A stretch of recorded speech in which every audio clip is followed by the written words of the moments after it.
What is up? I'm Sergeant Ballistic, but you guys can call me Brian. Thank you for checking out this video. Today we're going to be talking about a pretty cool feature in some of the XFX lineup of RX 580 graphics cards, including this one. This is the GTS Black Edition that they sent over. I will be doing a full dedicated review video of this, but today we're going to be talking about their OC Plus feature, which is aimed at helping XFX RX 580 owners get a little bit of extra performance out of their card at no extra cost. So let's get into it.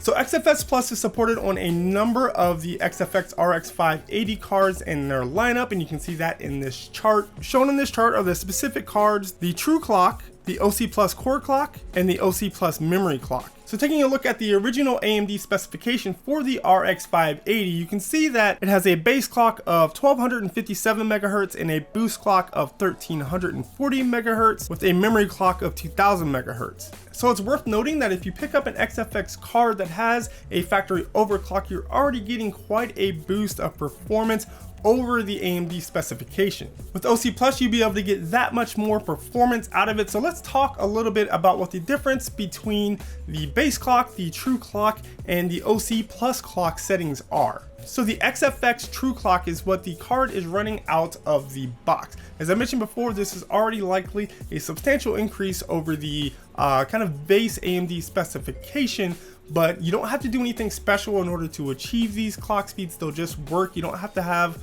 Radeon settings installed. You don't have to dive into Wattman or do anything specific. You just need the latest AMD driver and you're already going to be achieving these clock speeds. These XFX True Clock settings have basically been set up to suit most users out of the box. The largest subset of people who might be running in a small form factor case, they might be running in a case with great airflow, they might be running with older hardware, newer hardware along with it. So it's tuned to get the best balance of performance, temperatures, and fan noise and all those type of things. So XFX has done some extra testing and validation on all of those cards that were in that chart in order to ensure that the cards can actually achieve higher clocks, and those are the OC Plus settings. So this basically adjusts the balance of performance to power to cooling ratio of the True Clock to get even more power and performance, which ends up equating to more frames per second. It does take a bit of adjustment in the Radeon settings software, but it's super easy and we'll talk about that in just a second. So it is worth noting that this is an overclock, and just like a manual dialed in overclock, it's going to mean that with that extra performance, you're also going to be producing a little bit more heat and consuming a little bit more power. But don't worry, overclocking isn't dangerous. You're not going to void your warranty. XFX is actually encouraging their users to do this in order to get the most money out of the product that they just bought. It's also worth noting that the performance you'll see from card to card is going to vary. Not every GPU is created equal, and it's also going to be highly dependent on the specific system that you're running it in.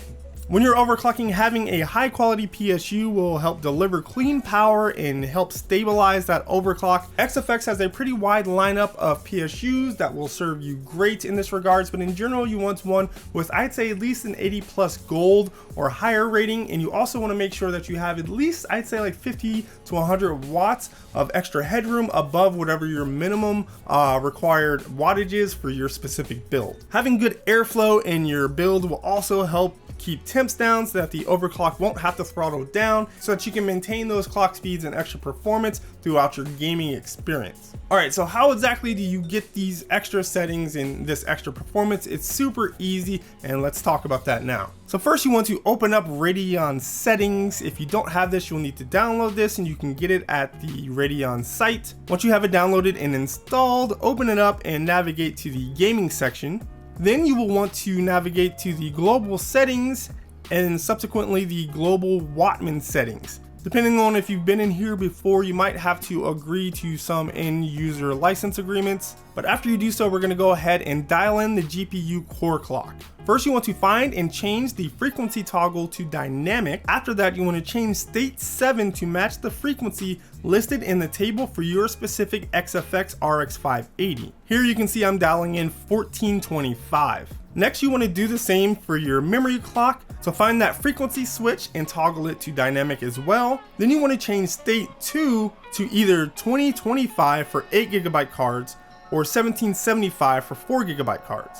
So the next part is optional, but if you need to, you can increase the power limit percentage. If after dialing this in, the system seems unstable in stress tests or you're seeing any artifacts, then you can increase this in order to help get some extra power to the card and stabilize that overclock. So I personally did not have to dial in any power limit percentage increase in order to get this running stable whatsoever. I've got a system with a lot of great airflow. It's in a Phanteks Enthoo Pro case. I've got plenty of fans in there running from front to back so the card can breathe and it can stay at or just around that 1425 megahertz whenever it is under load. But that is pretty much it. After you apply those settings, you should be good to go. And it's worth noting that you can revert back to the default settings at any time and it'll go back to those true clock values. So that is pretty cool. I really like the fact that XFX is working to help make sure that their customers are able to get the most out of their money and improve on the already pretty awesome price to performance ratio of their RX 580 cards. I am super excited about testing this card further. I'm going to be overclocking it more in a full AMD build that I have coming down the road. If you guys would like to see a tutorial style video on exactly how I go about overclocking my graphics cards, let me know in the comments below. I'm sure I will be able to do that for you and hopefully get some of you guys to be able to, increase the already great performance out of your cards and just get the most out of your gaming experience in all of the frames. But that is it for this video. I hope you guys enjoyed it and I hope you learned something about overclocking in general and specifically the XFX OC Plus overclock settings. If you guys are looking to pick up an RX 580 or maybe you already have one and you're going to be overclocking, may the silicon gods look favorably upon you and may the frames be plentiful. So go ahead and give this video a thumbs up if you enjoyed it. Give it a thumbs down if you did not, but leave some feedback in the comments. Subscribe to the channel if you already haven't. Already mentioned it, but going to be doing a full review of this. Going to be using it in an all AMD build with Ryzen. Got other builds coming up down the road. Got other graphics card reviews. I've got 3D printing stuff going on. A lot of cool stuff coming to the channel. I've got links to all my social media sites down in the description below. You guys can go check out some behind the scenes looks at what I'm doing. Posted a really cool video of me peeling the plastic off of this. It's gotten like 50 and 100 views or something like that on Instagram. So that is it. Thank you guys for watching. I'll see you in the next one. Peace.